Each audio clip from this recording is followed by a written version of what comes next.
नमस्कार. 9:30च्या बातमीपत्रात मी आशुतोष सावे आपलं स्वागत करतो. सुरुवातीला एक नजर ठळक बातम्यांवर. रायगडाच्या संवर्धनासाठी केंद्राकडून 600 कोटी रुपये. मुख्यमंत्र्यांची राज्यातल्या विविध मुद्द्यांबाबत पंतप्रधानांशी चर्चा. भारतीयांच्या सुरक्षेच्या मुद्द्यासह इतर महत्त्वाच्या विषयांवर चर्चेसाठी परराष्ट्र सचिव एस जयशंकर आजपासून अमेरिका दौऱ्यावर. विमुद्रीकरणाचा निर्णय भविष्यात भारतीय अर्थव्यवस्थेला लाभदायकच. जागतिक आर्थिक सर्वेक्षणाची निष्पत्ती. अरुण जेटली आज लंडनमध्ये ब्रिटनच्या वित्तमंत्र्यांची भेट घेणार. भेटीत विजय मल्ल्याच्या हद्दपारीचा मुद्दा उपस्थित करण्याचे जेटलींकडून संकेत. सायबर गुन्हे रोखण्यासाठी राज्याला अमेरिकेचं सहकार्य मिळणार. गृहराज्यमंत्री डॉक्टर रणजित पाटील. 12वीची परीक्षा आजपासून सुरू.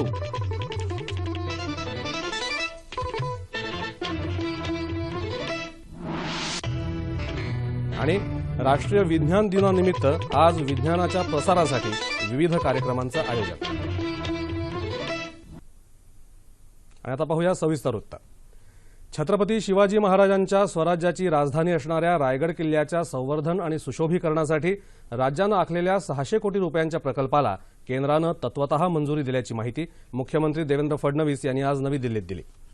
राज्याच्या विविध विकास प्रकल्पांबाबत चर्चा करण्यासाठी फडणवीस यांनी आज पंतप्रधान नरेंद्र मोदी यांची भेट घेऊन चर्चा केली.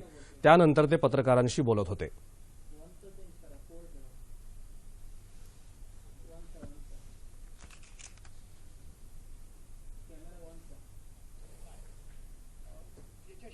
महाराष्ट्राचा प्रत्येक व्यक्ती जुडलेला आहे. त्याचे खूप मोठ्या प्रमाणात संवेदना या किल्ल्याशी जुडलेल्या आहेत, कारण ही खऱ्या अर्थानं महाराष्ट्राची राजधानी आहे. आणि म्हणून याच्या संवर्धनाकरता आज आम्ही ही बैठक घेतली होती. आणि इतरही गड किल्ल्यांच्या संदर्भात आपल्याला माहिती आहे की पूर्वीच्या काँग्रेसच्या काळात देखील अनेक वेळा हा प्रयत्न झाला, पण त्याला इतक्या अडचणी होत्या की त्या अडचणीत काही होऊ शकलं नाही. आज आम्ही विशेषत्वाने मंत्री महोदयांना विनंती केली की पॉवर्स डेलिगेट केले पाहिजे, कारण हे आताची जी प्रोसेस आहे त्यात 1 रुपयाची खरेदी करायलाही दिल्लीला यावं लागतं.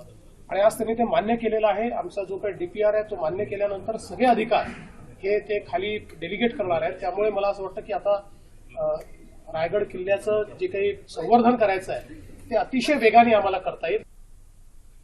रायगडासह राज्यातील गड किल्ले आणि प्रसिद्ध गुहांच्या संवर्धनासाठी येणाऱ्या अडचणींवर उपाय शोधण्यासाठी केंद्रीय पर्यटन मंत्रालयानं तातडीनं पावलं उचलून मदत करण्याचा निर्णय घेतल्याबद्दल मुख्यमंत्र्यांनी केंद्रीय पर्यटन आणि सांस्कृतिक मंत्री डॉक्टर महेश शर्मा यांचे यावेळी आभार मानले. राज्यात एकूण 336 गड किल्ले असून त्यापैकी पुरातत्व विभागाच्या ताब्यातील 18 किल्ल्यांचं संवर्धन आणि जीर्णोद्धाराचं काम राज्य सरकारनं हाती घेतलं आहे, असं यावेळी फडणवीस यांनी सांगितलं. परराष्ट्र सचिव एस जयशंकर आज अमेरिका दौऱ्यावर जात असून या दौऱ्यात ते ट्रम्प सरकारच्या वरिष्ठ अधिकाऱ्यांशी विविध द्विपक्षीय मुद्द्यांवर चर्चा करणार आहेत. H-1B व्हिसा संदर्भात अमेरिका प्रशासनाची भूमिका तसंच अमेरिकेत राहत असलेल्या भारतीयांची सुरक्षा या मुद्द्यांना जयशंकर सर्वोच्च प्राधान्य देणार आहेत. काही दिवसांपूर्वी झालेल्या भारतीय अभियंत्याच्या हत्येच्या पार्श्वभूमीवर जयशंकर यांचा अमेरिका दौरा महत्त्वाचा ठरणार आहे. दरम्यान अमेरिकेचे अध्यक्ष डोनाल्ड ट्रम्प संरक्षण खर्चात मोठी वाढ करण्याची शक्यता वर्तवण्यात येत असून ही वाढ सध्याच्या खर्चाच्या तुलनेत 10% जास्त असेल असा अंदाज आहे. विमुद्रीकरणाच्या निर्णयामुळे काही काळ लोकांना गैरसोयीला तोंड द्यावं लागलं, पण दीर्घकाळचा विचार करता भारतीय अर्थव्यवस्थेला त्याचा लाभ होणार आहे असं जागतिक स्तरावरच्या आर्थिक सर्वेक्षणात म्हटलं आहे. OECD अर्थात आर्थिक सहकार्य आणि विकास संघानं प्रकाशित केलेल्या सर्वेक्षणात या आर्थिक वर्षात भारताचा विकास दर 7% असेल, मात्र आगामी वर्षात तो वाढत जाईल आणि 2018-19 मध्ये तो 7.7% जाईल असा अंदाज व्यक्त केला आहे. वस्तू आणि सेवा कराची अंमलबजावणी झाल्यानंतर महसुलामध्ये वाढ होऊ शकेल, तसंच मालमत्ता संपत्ती या क्षेत्रात सुधारणा होऊ शकणार आहे. विकासाची गती वाढण्यासाठी भारतात कॉर्पोरेट कर कमी करून तो 30% 25% आणण्याची सूचनाही OECDनं या सर्वेक्षणात केली आहे. दरम्यान वस्तू आणि सेवा कर यावर्षी 1 जुलैपासून लागू करण्याच्या दृष्टीनं सरकारची तयारी सुरू असल्याची माहिती अर्थविषयक सचिव शक्तिकांत दास यांनी आज दिली. वस्तू आणि सेवा करामुळे दुहेरी कराची समस्या संपुष्टात येणार आहे. वस्तू आणि सेवा कर विषयीच्या 10व्या बैठकीत आज काही महत्त्वपूर्ण प्रस्तावांना मंजुरी देण्यात आली. आता यानंतर 4 आणि 5 मार्च रोजी होणाऱ्या बैठकीत वस्तू आणि सेवा कराच्या प्रारूपाला अंतिम मंजुरी देण्यात येणार आहे. केंद्रीय वित्तमंत्री अरुण जेटली आज लंडनमध्ये ब्रिटनचे वित्तमंत्री फिलिप हॅमंड यांची भेट घेणार आहेत। या भेटीत विजय मल्ल्याच्या हद्दपारीचा मुद्दा उपस्थित करण्याचे संकेत जेटली यांनी दिले आहेत। जेटली यांनी लंडनमध्ये पत्रकारांशी संवाद साधला त्यावेळी कर बुडवणाऱ्यांबाबत भारत सरकार गंभीर आहे असं त्यांनी सांगितलं। भारताकडे अधिक वेगानं विकास करण्याची क्षमता असून ग्रामीण भागात दारिद्र्य निर्मूलन आणि रोजगार निर्मितीसाठी सरकार योजना आखत आहे अशी माहितीही त्यांनी दिली। भारत तत्काळ रोखरहित अर्थव्यवस्था असलेला समाज होणार नाही, पण रोखरहित अर्थव्यवस्थेच्या दिशेनं भारत प्रवास करत आहे असं जेटली म्हणाले। दरम्यान राणी एलिझाबेथ द्वितीय यांनी बकिंगहॅम पॅलेस इथं इंग्लंड भारत सांस्कृतिक वर्ष 2017चा शुभारंभ केला। या कार्यक्रमाला भारत सरकारचे प्रतिनिधी म्हणून जेटली उपस्थित होते। बँक कर्मचाऱ्यांच्या विविध मागण्यांकडे केंद्र सरकारचं लक्ष वेधण्यासाठी आज सार्वजनिक क्षेत्रातल्या बँक कर्मचाऱ्यांनी एक दिवसाचा संप पुकारला होता। United forum of bank unions या शिखर संघटनेच्या अंतर्गत बँक कर्मचाऱ्यांच्या 9 संघटना या संपात उतरल्या होत्या। मुंबईतल्या आझाद मैदानावर बँक कर्मचारी संघटनेच्या वतीनं आंदोलन करण्यात आलं। स्टेट बँकेच्या 6 सहयोगी बँकांचं प्रस्तावित विलीनीकरण, विमुद्रीकरण आणि त्याचे झालेले परिणाम, आउटसोर्सिंग या निर्णयांना विरोध असल्याचं या संघटनांचं म्हणणं आहे।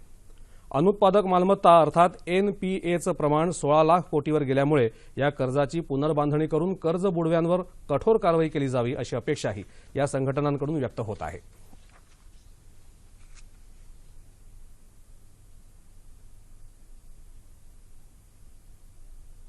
जागतिक बँकेच्या मुख्य कार्यकारी अधिकारी क्रिस्टिलिना जॉर्जिवा यांनी आज मुंबईत चर्चगेट ते दादर असा उपनगरी रेल्वेनं प्रवास केला। प्रवासादरम्यान त्यांनी तरुण प्रवाशांशी संवाद साधला। वेगानं शहरीकरण होणाऱ्या भारतापुढची आव्हानं जाणून घेण्याचा प्रयत्न त्यांनी या प्रवासादरम्यान केला। मुंबईत वाहतूक सेवा सुधारण्यासाठी आम्ही 2002 पासून प्रयत्न करत आहोत, त्याची फळं दिसून येत असल्याचंही त्यांनी नमूद केलं। जॉर्जिवा यांनी त्यानंतर धारावी इथल्या महानगरपालिकेच्या शाळेलाही भेट दिली। या शाळेत त्यांनी विद्यार्थी आणि पालकांबरोबर संवाद साधला। जॉर्जिवा यांचा हा पहिलाच अधिकृत दौरा असून त्या वित्तमंत्री अरुण जेटली आणि रिझर्व्ह बँकेचे गव्हर्नर उर्जित पटेल यांचीही भेट घेणार आहेत। मुख्यमंत्री देवेंद्र फडणवीस आणि क्रिस्टिलिना जॉर्जिवा यांच्यात आज संध्याकाळी राज्यातल्या महत्त्वाच्या मुद्द्यांवर चर्चा होत आहे। सायबर गुन्हे रोखणं तसंच शहरात कार्यक्षम नेटवर्क तयार करण्यासाठी राज्याला अमेरिकेचं सहकार्य मिळणार असल्याची माहिती गृहराज्यमंत्री डॉक्टर रणजित पाटील यांनी आज दिली। या संदर्भात राज्य सरकार आणि अमेरिकी दूतावास यांच्यात सकारात्मक चर्चा झाली। यावेळी अमेरिकेचे मुंबईतले वाणिज्यदूत टॉम वाजदा, अमेरिकेचे मुंबईतले राजकीय आणि आर्थिक विभागाचे प्रमुख ख्रिस ग्रॉसमन, विभागीय सुरक्षा अधिकारी केविन इरविन, अरुंधती मुंडले यांनी आज गृहराज्यमंत्री डॉक्टर पाटील यांची भेट घेऊन चर्चा केली। तंत्रज्ञानाच्या गैरवापरामुळे होणारे आर्थिक गुन्हे रोखण्यासाठी राज्य सरकार प्रयत्नशील असून त्यासाठी अमेरिकेचं सहकार्य महत्त्वाचं ठरणार असल्याचं पाटील यांनी यावेळी सांगितलं। राज्यात कौशल्य विकास तसंच आरोग्याविषयी राबवण्यात येणाऱ्या योजनांची माहिती डॉक्टर पाटील यांनी शिष्टमंडळाला दिली। सुमित मलिक यांनी राज्याचे नवे मुख्य सचिव म्हणून आज पदभार स्वीकारला। मुख्यमंत्री देवेंद्र फडणवीस यांनी त्यांच्या नियुक्तीवर शिक्कामोर्तब केलं आहे। सध्याचे मुख्य सचिव स्वाधीन क्षत्रिय आज निवृत्त झाले। मलिक यांचा मुख्य सचिव पदाचा कार्यकाळ एप्रिल 2018 पर्यंत राहील। ते 1982च्या तुकडीतले प्रशासकीय अधिकारी आहेत। सध्या ते सामान्य प्रशासन विभागाचे अतिरिक्त मुख्य सचिव आहेत। महाराष्ट्र माध्यमिक आणि उच्च माध्यमिक शिक्षण मंडळातर्फे घेण्यात येणारी 12वीची परीक्षा आजपासून सुरू झाली। विद्यार्थ्यांच्या भवितव्याच्या दृष्टीनं महत्त्वाचा टप्पा असलेल्या या परीक्षेला यंदा 15,05,365 विद्यार्थी बसले आहेत। गेल्या वर्षीच्या तुलनेत परीक्षार्थ्यांच्या संख्येत तब्बल 1,16,000 वाढ झाली आहे। मुंबईतून या परीक्षेसाठी 3,40,000 विद्यार्थी बसलेत। राज्यभरात एकूण 2,710 केंद्रांवर परीक्षा घेतली जात आहे अशी माहिती राज्य परीक्षा मंडळानं दिली। परीक्षेतले गैरप्रकार रोखण्यासाठी विविध उपाययोजना करण्यात आल्या आहेत।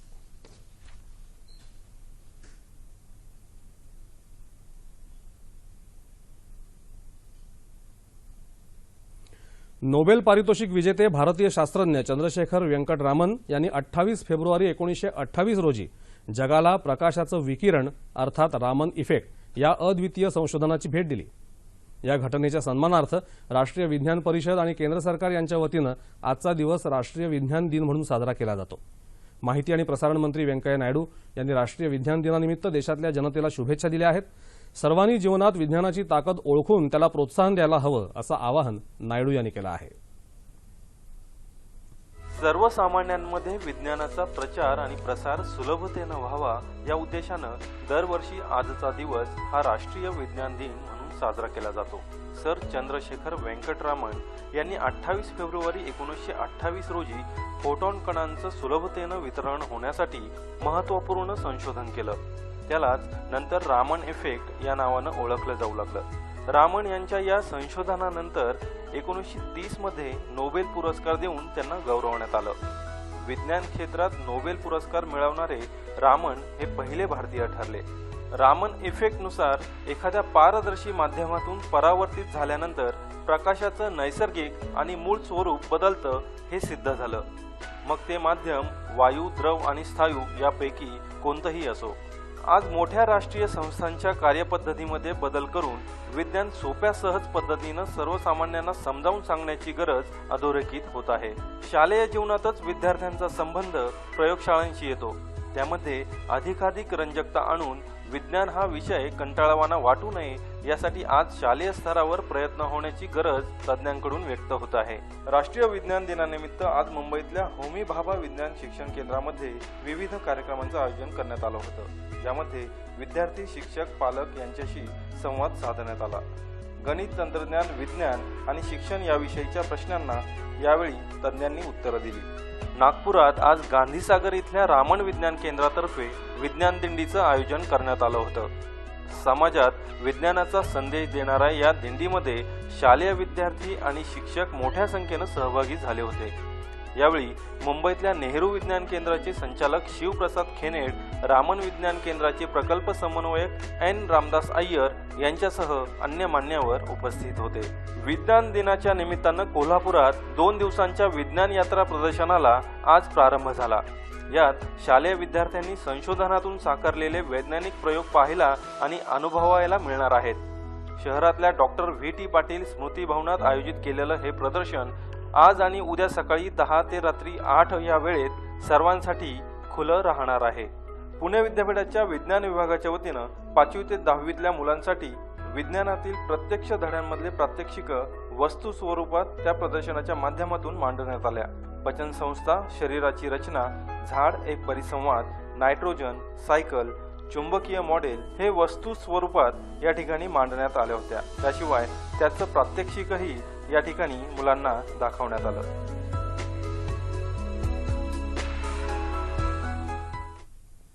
वाशिम जिल्ह्यात नाफेडच्या तूर खरेदी केंद्रांवर गेल्या 20 दिवसांपासून पडून असलेल्या मालाची खरेदी तत्काळ करावी अशी मागणी शेतकऱ्यांनी केली आहे।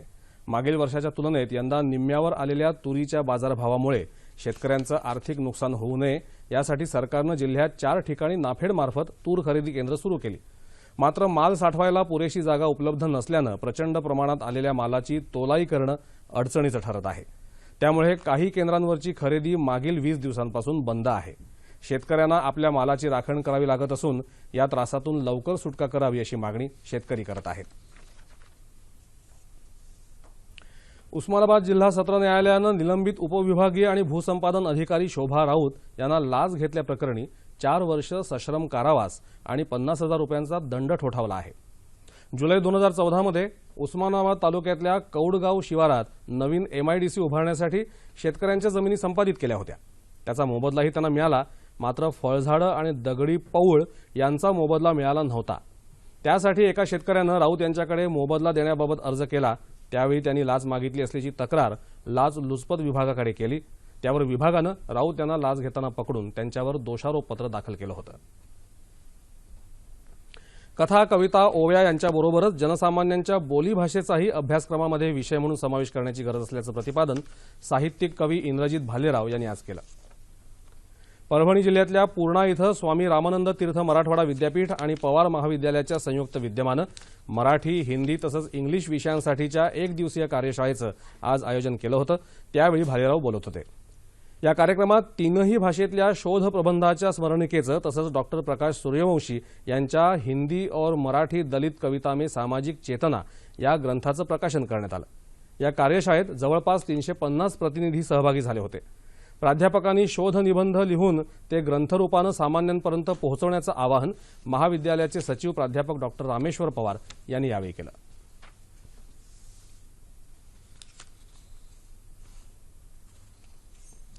मुंबई दूरदर्शन केंद्राचे अतिरिक्त महासंचालक मुकेश शर्मा आज सेवानिवृत्त झाले। त्यांना आज केंद्रातर्फे निरोप देण्यात आला। शर्मा यांच्या कार्यकाळात दूरदर्शनची सह्याद्री वाहिनी घराघरामध्ये पोहोचली. त्यांच्या संकल्पनेतून आणि मार्गदर्शनाखाली झालेले अनेक कार्यक्रम आजही प्रेक्षकांच्या स्मरणात आहेत. तसंच सध्या सुरू असलेले ढोलकी झाली बोलकी, हॅलो डॉक्टर, हॅलो सखी हे कार्यक्रमही प्रेक्षकांमध्ये लोकप्रिय आहेत. त्यांच्या कार्यकाळात चांगल्या कार्यक्रमांबरोबरच नवरत्न, हिरकणी, कृषी सन्मान, प्रेरणा पुरस्कार सुरू करण्यात आले आणि जनमानसात ते लोकप्रियही झाले. 2000 सालापासून आतापर्यंत मधला काही काळ वगळता जवळपास 10 वर्ष ते मुंबई दूरदर्शन केंद्रात कार्यरत होते.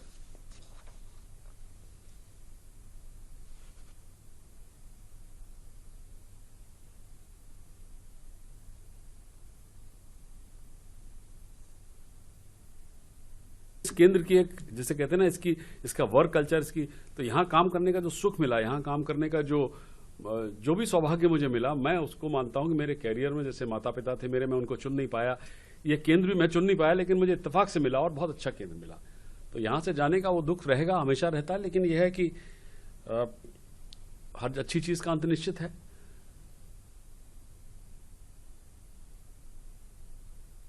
आणि आता पाहूया हवामान वृत्त.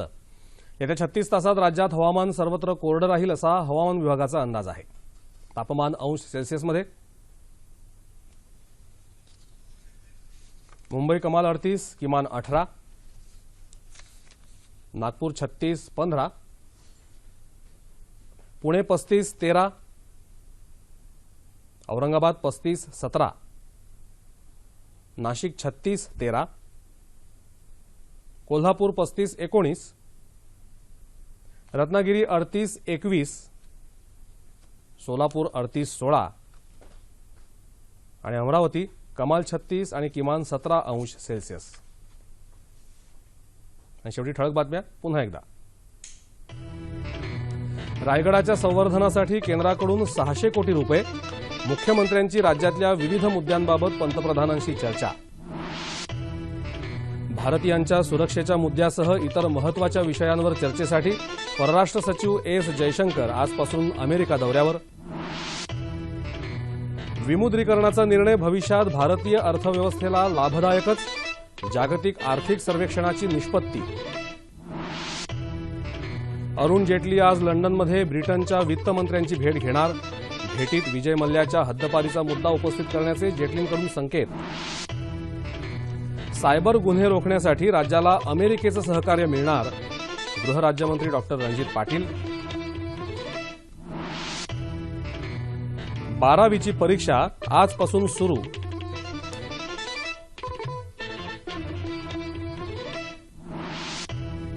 आणि राष्ट्रीय विज्ञान दिनानिमित्त आज विज्ञानाच्या प्रसारासाठी विविध कार्यक्रमांचं आयोजन. याबरोबरच हे बातमीपत्र संपलं. तेव्हा पुन्हा भेटूया उद्या सकाळी 8:30 वाजता आपल्या सह्याद्री वाहिनीवर. नमस्कार.